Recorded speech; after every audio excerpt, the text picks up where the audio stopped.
கிரகண காலத்தில் என்ன செய்ய வேண்டும், என்ன செய்யக்கூடாது, சந்திர கிரகணத்தில் கடைபிடிக்க வேண்டிய வழிமுறைகள், எந்த ராசிக்கு அதிர்ஷ்டம், எந்த ராசிக்கு துரதிர்ஷ்டம்.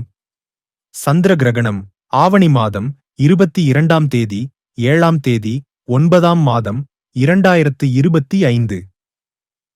ஞாயிற்றுக்கிழமை சதயம் நட்சத்திரத்தில் ராகு பூர்ண சந்திர கிரகணம் ஏற்படுகிறது. கிரகணம் தொடங்கும் நேரம் இரவு 9:57. சந்திர கிரகணம் மத்தியமம் இரவு 11:43.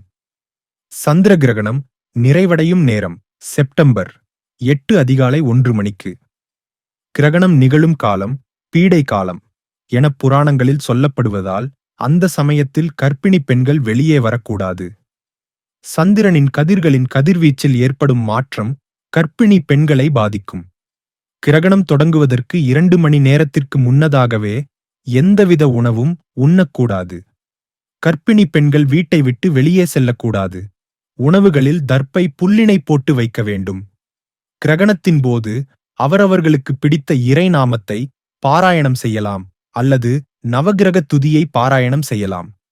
அதுபோலவே சந்திர கிரகணத்துக்கான துதியையும் பாராயணம் செய்யலாம்.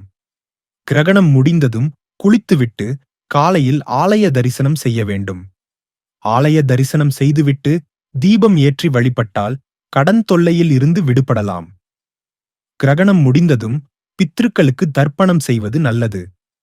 சந்திர கிரகணத்தினால் அனைத்து ராசியினருக்கு பல வகையில் மாற்றம் கிடைக்கும்.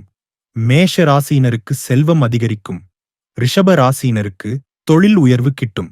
மிதுன ராசியினருக்கு வேலை கிடைக்கும். கடகம் ராசியினருக்கு கெட்ட செய்தி வரும். சிம்மம் ராசியினருக்கு போட்டிகளில் வெற்றி கிடைக்கும். கன்னி ராசியினருக்கு தொழில் வெற்றி கிட்டும். துலாம் ராசியினருக்கு வருமானம் அதிகரிக்கும். விருச்சிக ராசியினருக்கு வண்டி வாகனம் வாங்கும் வாய்ப்பு கிட்டும். தனுசு ராசியினருக்கு புதிய வாய்ப்பு கிடைக்கும். மகரம் ராசியினருக்கு செலவு வரும். கும்பம் ராசியினருக்கு மன அழுத்தம் வரும். மீனம் ராசியினருக்கு மன வாழ்க்கையில் மகிழ்ச்சி கிட்டும்.